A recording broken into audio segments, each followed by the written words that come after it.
I was 6 years old when the fire took place at Newstead Fuel. I remember a phone call at night and my dad answering it, and I could tell it was devastating news. And I just remember getting in the car with him and driving down to Lake Street, and there was just this huge ball of fire, and they wouldn't let us get any closer. And next thing I remember, days later, was Dad and his brothers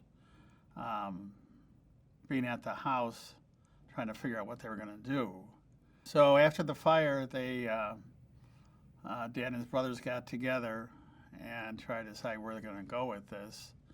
And they were members of the Oilman's Association of the Chicago area.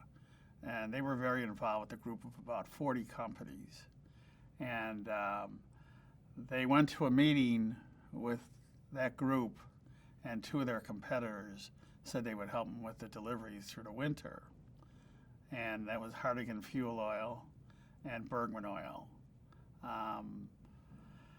And I remember that part of it going pretty smoothly because they had the records up in the front of the building.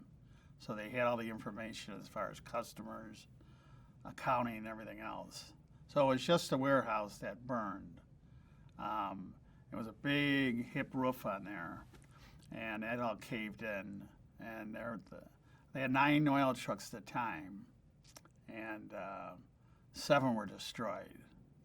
And the other 2 were damaged, but they were able to get them going again. And at that time, our service business, there were 2 guys working there, and their trucks were okay.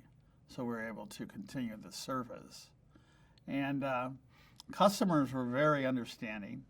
They'd see a different truck delivering. They heard about the fire, and we didn't lose any customers, which was great. And then as they were planning on replenishing the trucks, they decided to change the colors on the trucks. They had an old red and black colors on there, from the 40s and 50s, And they decided to go with this yellow and blue, which was they were nice looking trucks when they were cleaned up. And people knew when they were coming. So it was just a philosophy back then that the company should always be known as cleanliness and service.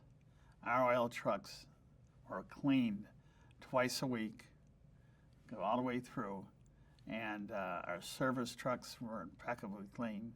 And any work they did anywhere, you never left until everything was cleaned, mopped the floors, and to give you some idea, how the image was everything.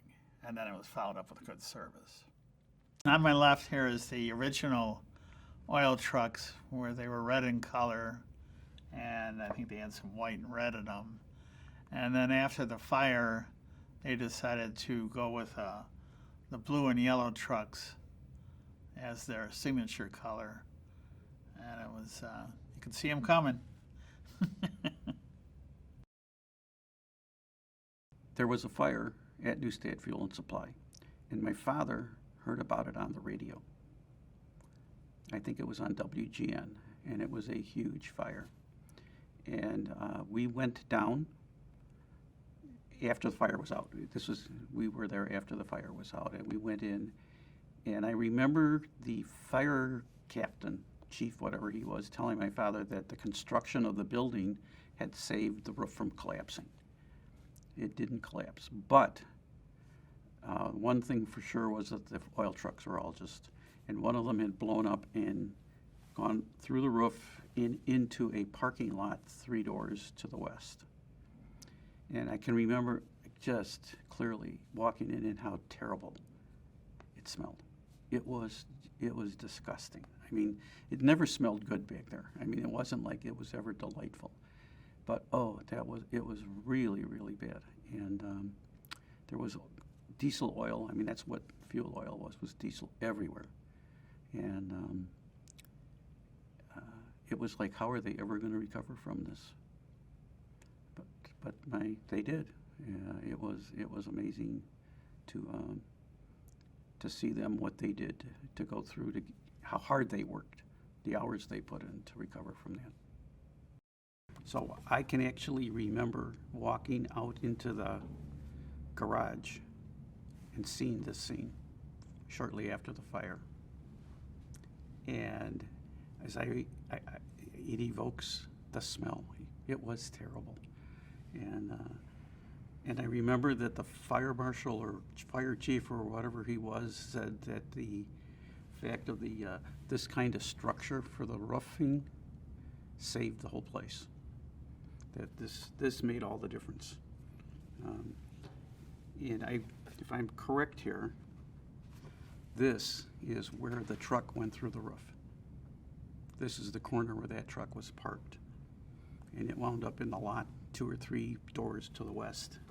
It was a parking lot, thank God. It was